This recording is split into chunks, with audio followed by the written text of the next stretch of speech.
প্রিয় দর্শক, সংবাদপত্রে বাংলাদেশ অনুষ্ঠান থেকে আমি রেজানুর রহমান আপনাদেরকে স্বাগত জানাচ্ছি। বিভিন্ন জাতীয় দৈনিকে প্রকাশিত খবরের বিশ্লেষণ নিয়ে আমাদের আজকের এই অনুষ্ঠানে অতিথি হিসেবে উপস্থিত আছেন জাতীয় প্রেস ক্লাবের সাবেক সাধারণ সম্পাদক, আমাদের অনেক প্রিয় মানুষ, ইলিয়াস খান। কেমন আছেন? জি, ভালো। পত্রপত্রিকায় প্রকাশিত কয়েকটা গুরুত্বপূর্ণ শিরোনাম আপনাকে একটু পড়ে শোনাই, তারপর আলোচনায় যেতে চাই। প্রথম আলো, পণ্য রপ্তানির আড়ালে বেক্সিমকোর অর্থ পাচার, দেশ ছেড়েছেন আওয়ামী লীগের অনেকেই, নির্বাহী ম্যাজিস্ট্রেটের ক্ষমতা পেল সেনাবাহিনী। দৈনিক সমকাল, অন্তর্বর্তী সরকারকে ব্যর্থ হতে দেওয়া যাবে না, নয়াপল্টনের সমাবেশে তারেক রহমান। ম্যাজিস্ট্রেসি ক্ষমতা পেল সেনাবাহিনী, এ সরকারকে সময় দিচ্ছে বিশ্ব সম্প্রদায়, রাজনীতির বদলে সামনে এসেছে সংস্কার ও অর্থনীতি। দৈনিক যুগান্তর, অন্তর্বর্তী সরকার প্রসঙ্গে তারেক রহমান, ব্যর্থ হতে দেওয়া যাবে না, নয়াপল্টনে বিএনপির সমাবেশ। $200 কোটি ঋণ দিচ্ছে বিশ্বব্যাংক, ম্যাজিস্ট্রেসি ক্ষমতা পেল সেনাবাহিনী। কালের কণ্ঠের শিরোনাম, 3.5 কোটির জমিতে 1000 কোটি টাকার ঋণ, অন্তর্বর্তী সরকারকে ব্যর্থ হতে দেওয়া যাবে না, বিএনপির সমাবেশে তারেক রহমান। দৈনিক ইত্তেফাক, দেশ সংস্কারে বড় ধাক্কা দরকার, ডক্টর ইউনূস বলেছেন, অন্তর্বর্তী সরকারকে ব্যর্থ হতে দেওয়া যাবে না, নয়াপল্টনের সমাবেশে তারেক রহমান। বাংলাদেশের সুশাসন ও অর্থনৈতিক সহযোগিতা নিয়ে আলোচনা হয়েছে, লুর স্বপন নিয়ে মার্কিন পররাষ্ট্র দপ্তর। বাংলাদেশ প্রতিদিন, হত্যা মামলায় শিল্প ধ্বংসের ষড়যন্ত্র, জাতিসংঘ দলের তদন্ত শুরু, সরকারকে ব্যর্থ হতে দেওয়া যাবে না, নয়াপল্টনে বিএনপির সমাবেশে তারেক রহমান। মানবজমিন, 20,000 কোটি টাকা লোপাটের অনুসন্ধানে স্থবিরতা, ম্যাজিস্ট্রেসি ক্ষমতা পেল সেনাবাহিনী, অন্তর্বর্তী সরকার জনগণের, তাদের ব্যর্থ হতে দেওয়া যাবে না। আমাদের সময়, গ্রেপ্তারকৃতরা দায় চাপাচ্ছেন ঊর্ধ্বতনদের কাঁধে, রাজনৈতিক দল খোলার কোনো ইচ্ছা নেই, আসিফ মাহমুদ। অন্তর্বর্তী সরকার নিজেরাই যেন ব্যর্থতার কারণ না হয়, নয়াপল্টনে বিএনপির সমাবেশে তারেক রহমান। আজকের পত্রিকা, সীমান্ত দিয়ে দেশ ছাড়ছেন আওয়ামী লীগ নেতারা, ক্ষমতার পালাবদল, শাহরিয়ার কবির, মোজাম্মেল বাবু, শ্যামল দত্ত রিমান্ডে, 60 দিনের জন্য ম্যাজিস্ট্রেসি ক্ষমতা পেল সেনাবাহিনী। দেশ রূপান্তর, কোনোভাবেই ব্যর্থ হওয়া যাবে না, ভয়হীন সমাবেশে স্বস্তি, জনসমুদ্র নয়াপল্টন, সেনাবাহিনীকে 2 মাসের জন্য ম্যাজিস্ট্রেসি ক্ষমতা। দৈনিক বাংলা, অন্তর্বর্তী সরকারকে ব্যর্থ হতে দেওয়া যাবে না, তারেক রহমান বলেছেন, $8 মিলিয়ন ঋণ দেবে বিশ্বব্যাংক ও আইএসডিবি। যায় যায় দিনের শিরোনাম, অন্তর্বর্তী সরকারকে ব্যর্থ হতে দেওয়া যাবে না, নয়াপল্টনে বিএনপি সমাবেশে তারেক রহমান। ফের উত্তপ্ত আশুলিয়া শিল্পাঞ্চল, সংঘর্ষে নারী শ্রমিক নিহত। দৈনিক জনকণ্ঠ, আশুলিয়ায় গার্মেন্টস শ্রমিক সংঘর্ষে 1 নারী নিহত, নির্বাহী ম্যাজিস্ট্রেটের ক্ষমতা পেল সেনাবাহিনী। ইলিয়াস খান, আপনি শিরোনাম শুনলেন, আমি আজকের আলোচনাটা একটা ছবি দিয়ে শুরু করতে চাই। আপনার এই ছবিটি আপনি দেখবেন, প্রথম আলোতে এই ছবিটি ছাপা হয়েছে, এবং আমি এই ছবিটির ক্যাপশনটা আপনাকে একটু পড়ে শোনাই। ক্যাপশনে বলা আছে, সড়ক দখল, সড়কের উপর অবৈধভাবে ট্রাক, কাভার্ড ভ্যান পার্ক করে রাখার কারণে স্বচ্ছন্দে চলতে পারছে না অন্য যানবাহন। সরু জায়গা দিয়ে শিক্ষার্থীদের বহনকারী সরকারি বিজ্ঞান কলেজের একটি বাস আটকে যায়। এই অবস্থায় সড়ক বিভাজকের রেলিং ঠেলে সরিয়ে বাসটি বের করার চেষ্টা করায় 2 শিক্ষার্থী। গতকাল রাজধানীর তেজগাঁয়ে আনিসুল হক সড়কে।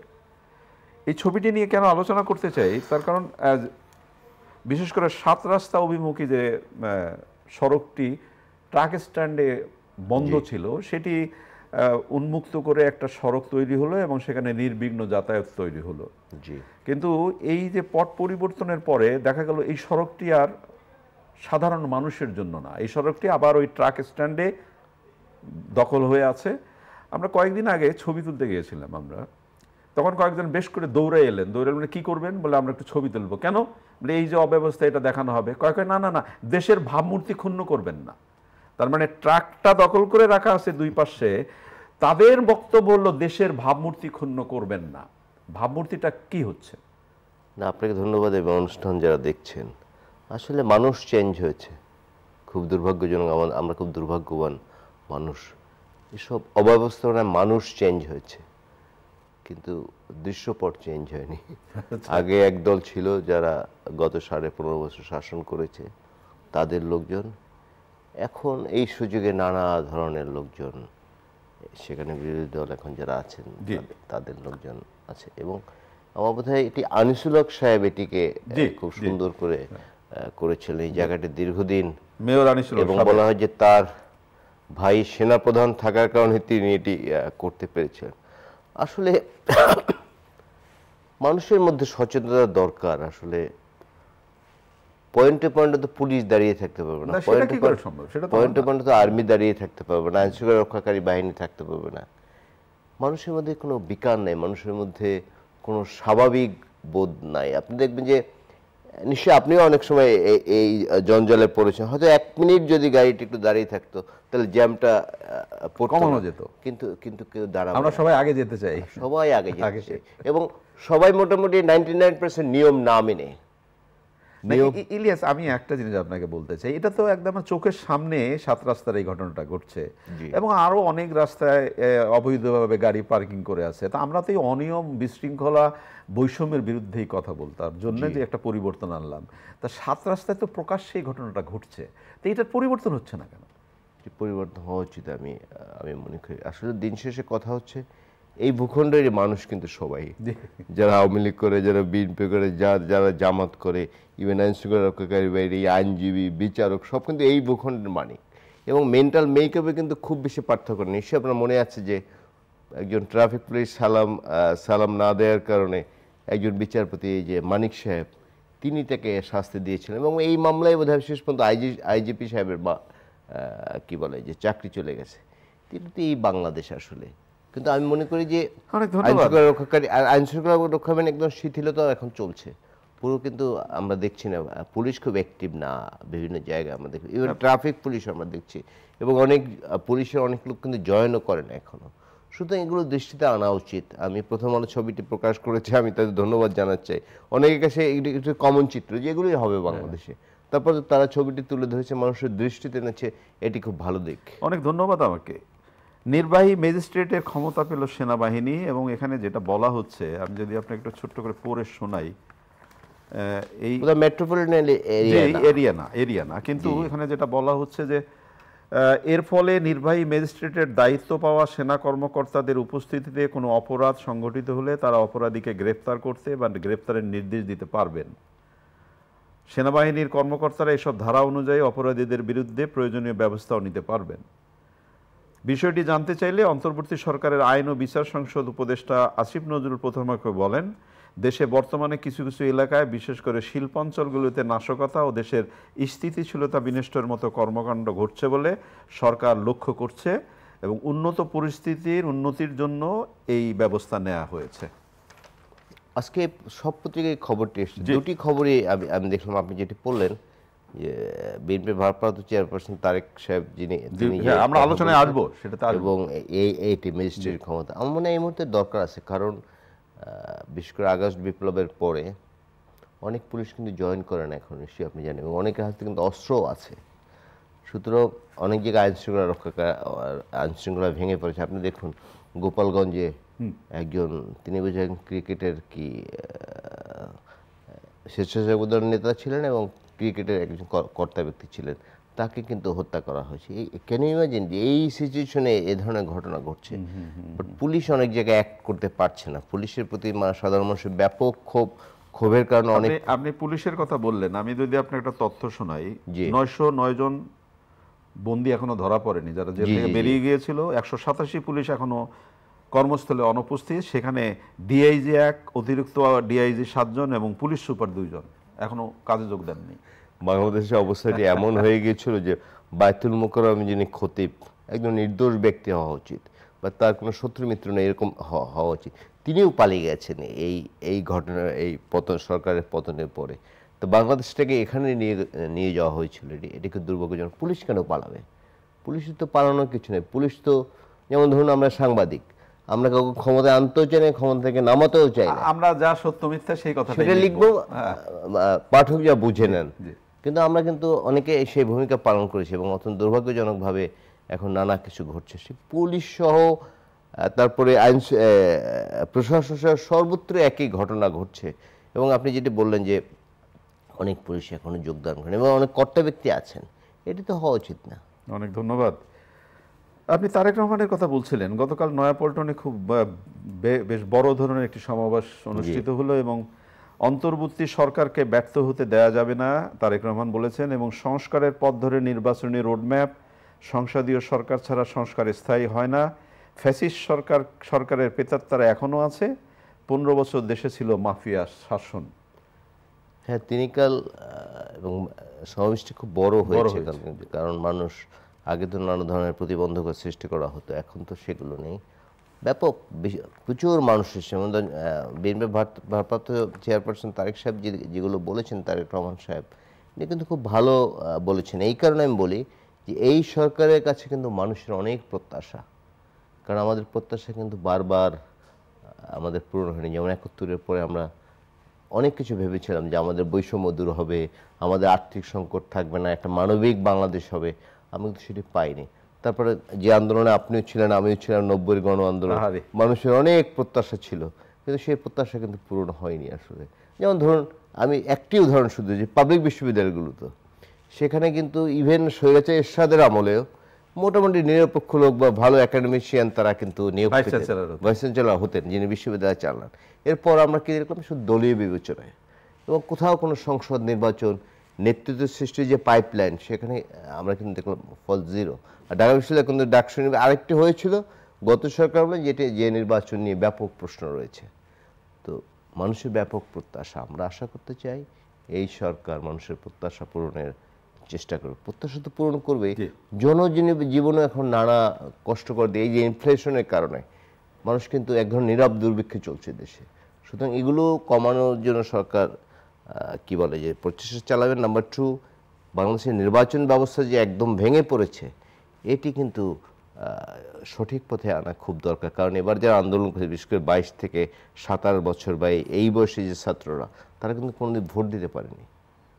ভোটার হয়েছিল, হ্যাঁ, তারা ভোটার হয়েছিল, তারা ভোট দিতে পারে। তারা, আমরা ভেবেছি ওকে পার্লামেন্টের স্থানীয় সরকারে দিব, সেখানে কিন্তু তারা দিতে পারেনি। এবং আপনি তো জানেন, ট্রেড রেজাল্ট হবে, আপনার সঙ্গে আমরা কাভার করেছি, trade body, professional body election একটা বিরাট ব্যাপার ছিল, এই বিএমএ, বিজিএমইএ, নানা কিছু উৎসব মুখর পরিবেশ, এখন কিন্তু নাই কিচ্ছু। সুতরাং নির্বাচন ব্যবস্থাটা ফিরে আনতে হবে। প্রকৃত জনপ্রতিনিধি না হয় তাহলে কিন্তু জনগণের কথা চিন্তা করবে না। ধরেন আমি মনে করলাম ওকে রিজনেবল লিডার, তাকে আমি হ্যাপি করে নমিনেশন পেয়ে গেলাম, আমার পাবলিকের কাছে যাওয়ার দরকার নাই। সেই দিন বোধহয় শেষ, আশা করতে চাই, সেই দিন মনে হয় শেষ, জনগণের কাছে দিতে হবে, আশা করতে চাই। এবং এটি কিন্তু বড় আশা। এবং আপনি খেয়াল করবেন নিশ্চয়ই যে তারেক রহমান আরো একটি গুরুত্বপূর্ণ কথা বলেছেন, এই সরকার নিজেরাই যেন ব্যর্থতার কারণ না হয়। খুব ইঙ্গিতপূর্ণ কথা। হ্যাঁ, আমরা সেটা আশা করতে চাই, কারণ আমি মনে করি যে যত দ্রুত সম্ভব নির্বাচিত প্রতিনিধিদের কাছে ক্ষমতা হস্তান্তর করা হচ্ছে। কারণ অনেকগুলো বিষয় রয়েছে যেগুলো পার্লামেন্টে পাস হতে হবে, যেমন সাংবিধানিক চেঞ্জ যদি হয় সংসদে হবে, সেটা পাস করতে হবে। কিন্তু এই সরকার তো সেই সুযোগ নাই। তার মানে আগে সংসদ গঠন করতে হবে, তারপর তো না, এখন তারা সংস্কার করছে, করুক, বাট একদম যে দীর্ঘমেয়াদী হবে তা না। কারণ আমরা দেখেছি যে তত্ত্বাবধায়ক সরকার 3 মাসে নির্বাচন করে ফেলেছে। এই সরকার আরেকটু বেশি সময় লাগবে, কারণ আমার 4টা নির্বাচন তত্ত্বাবধায়ক সরকার আমরা দেখেছি, এই বিশাল প্রশাসন, আইনশৃঙ্খলা রক্ষা, সব কিছু ঠিকঠাক করে কিন্তু, এবং এই 4টি নির্বাচন নিয়ে কম প্রশ্ন, কিন্তু খুব বেশি প্রশ্ন ওঠেনি। সুতরাং আমরা মনে করি তারা 3 মাসে যেহেতু নির্বাচন করছে, এরাও একটু সময় নিয়ে, প্রয়োজন আর একটু বেশি সময় নেই, যত তাড়াতাড়ি সম্ভব। আপনি কি নিশ্চয়ই খেয়াল করেছেন, যেমন ধরেন বিগত সরকার যে সরকার পদত্যাগ করলো, সেই সরকারের আমলেও মন্ত্রীরা বা নানা ধরনের ঘোষণা দিতেন। যেমন ধরেন বাজার দরের কথাই বলি, বলতেন যে কালকে থেকে ডিম এই দামে বিক্রি হবে, আলু এই দামে বিক্রি হবে। এবারও আমরা দেখছি যে সরকার নির্ধারিত দাম দিয়েছে, কিন্তু ডিম আর মুরগির দাম কিন্তু কমলো না। বিশাল সিন্ডিকেট, খুব কষ্ট। তার মানে অবস্থাটা কি দাঁড়ালো? আপনি যে সিন্ডিকেটের কথা বলছেন, সেটা যদি আগেও থাকে, এখনো থাকে, তাহলে সিন্ডিকেটই কি সরকার? বলেছি যে আসলে চেঞ্জ করা খুব কঠিন। যেমন আমার স্মৃতি যতদিন আছে, যত বয়স থেকে, রোজার আগে সবাই বলতেন, সব আমলে, আওয়ামী লীগ, বিএনপি, জাতীয় পার্টি যারা ছিলেন, যে পণ্যের দাম স্থিতিশীল রাখা হবে, কমানো হবে, কিন্তু কোনোদিন কমেনি। এবং বাংলাদেশের মানুষ, নিশ্চয়ই আপনি বাইরে গিয়েছেন, জানেন এই যে বড়দিন বা বড় বড় উৎসবে কিন্তু সব পণ্যের দাম কমে। এই একটি ভূখণ্ড মানুষ বসে থাকে যে ওই সময় গলা কেটে আমি বেশি দাম নিব, পুরো বছরের ব্যবসা একসঙ্গে করব। তো আমি একটু আগে বললাম না যে মানুষের মেন্টাল মেকআপ চেঞ্জ করতে হবে। মেন্টাল মেকআপ যদি চেঞ্জ না করা যায়, নৈতিক শিক্ষা যদি না দেয়, যেমন কপালে দাগ পড়ে গেছে নামাজ পড়ে, আমি নামাজকে ছোট করছি না, কিন্তু তিনি সৃষ্টিকর্তার কাছে ক্ষমা চেয়ে আবার যায় অন্যায়টা শুরু করে। তিনি কিন্তু বসে থাকেন ছোলার দামটা আমি কিভাবে বেশি নেব, অন্য অন্য পণ্যের দামটা আমি কিভাবে বেশি নেব, এই চিত্রগুলো আমরা দেখি সবসময়। সুতরাং মেন্টাল মেকআপ চেঞ্জ না করলে এই দেশ আসলে শাসন করা খুব কঠিন কোনো মানুষের পক্ষে। আর এত ছোট্ট একটি ভূখণ্ডে এত মানুষ, আপনি কোন দিকে দৃষ্টি দেবেন? এই রাস্তাঘাট দেখুন, 5 কিলোমিটার গতি গাড়ি চলছে, 80 কিলোমিটার গতি গাড়ি চলছে, 40 কিলোমিটার গতি, কোনো মা বাপ নাই, চলছে। মানে সবাই আগে যেতে চায়। এটা তো কোনো আসলে একেবারে অনুষ্ঠানের শেষের দিকে আমরা এই যে গার্মেন্টস সেক্টর নিয়ে যে অস্থিরতা হলো, তো গত কয়েকদিনে মনে হলো যে বিষয়টা বোধহয় থেমে গেল, সবাই কাজে যোগ দিচ্ছে, কিন্তু আজকের পত্রিকার শিরোনাম বা ঘটনা আবার একটু অন্যরকম। ফের উত্তপ্ত আশুলিয়া শিল্পাঞ্চল, সংঘর্ষে নারী শ্রমিক নিহত। এটা তো খুব দুর্ভাগ্যজনক। প্রধান উপদেষ্টা বলেছেন শ্রমিক ও মালিকদের বসে উইন উইন সিচুয়েশনে এটি সমাধান করতে হবে, কারণ আমাদের কিন্তু ব্যাপক সুযোগ সৃষ্টি হচ্ছে। মার্কিন যুক্তরাষ্ট্র জিএসপি সুবিধা দিচ্ছে, আমাদের এটি কিন্তু অনেক দিন বন্ধ ছিল। সুতরাং আমরা তো জানি আমাদের তো বিশেষ করে আর যাই কিছু থাকবে গার্মেন্টস শিল্প এবং ফরেন রেমিটেন্স, এর উপরে কিন্তু দেশ টিকে আছে মূলত। কিন্তু এগুলো যাতে সুস্থ ভালোভাবে থাকে। গার্মেন্টস শ্রমিক খুব কম বেতন পান, যদিও কিছুদিন আগে তাদের বেতন বাড়ানো হয়েছে। যদি প্রয়োজন হয় বা সুযোগ থাকে আরও বাড়ানো উচিত, কারণ যেভাবে ইনফ্লেশন বেড়েছে তাতে কিন্তু বেঁচে থাকা আসলে খুব কষ্ট হয়ে যারা স্বল্প বেতনে চাকরি করেন। আমি গার্মেন্টস মালিকদের প্রতি আশা করতে চাই যে তারা শ্রমিকদের বিষয়টা এবং শ্রমিকদেরকে বলতে চাই গার্মেন্টস না থাকলে কিন্তু না, তখন আমি তো থাকি না, আমরা থাকি না, তাই না? যেমন ধরুন গার্মেন্টস 40 লক্ষ লোক কাজ করে, এই শুধু ফ্যামিলিতেই আছে 2 কোটি লোক। তারপরে কিন্তু কিছু ইন্ডাস্ট্রি গড়ে উঠেছে, যেমন গার্মেন্টসের মেয়েরা, তিনি একটি সিটের কাপড় কেনে, স্যান্ডেল কেনে, নানা ব্যবসা কিন্তু এর সঙ্গে জড়িত। সুতরাং গার্মেন্টস শিল্পকে যত সুস্থ রাখা সরকার সেই। অনেক অনেক ধন্যবাদ আপনাকে। প্রিয় দর্শক, আমাদের প্রিয় অতিথি যে কথাটি শেষে বললেন যে গার্মেন্টসকে বাঁচাতে হবে, আমরা যেন আমাদের প্রতিবাদের জায়গা থেকে ধ্বংস না করি। ধ্বংসটা কখনোই কাম্য নয়। ভালো থাকবেন, আগামীকাল নিশ্চয়ই এই সময় আবার কথা হবে। খুদা হাফেজ।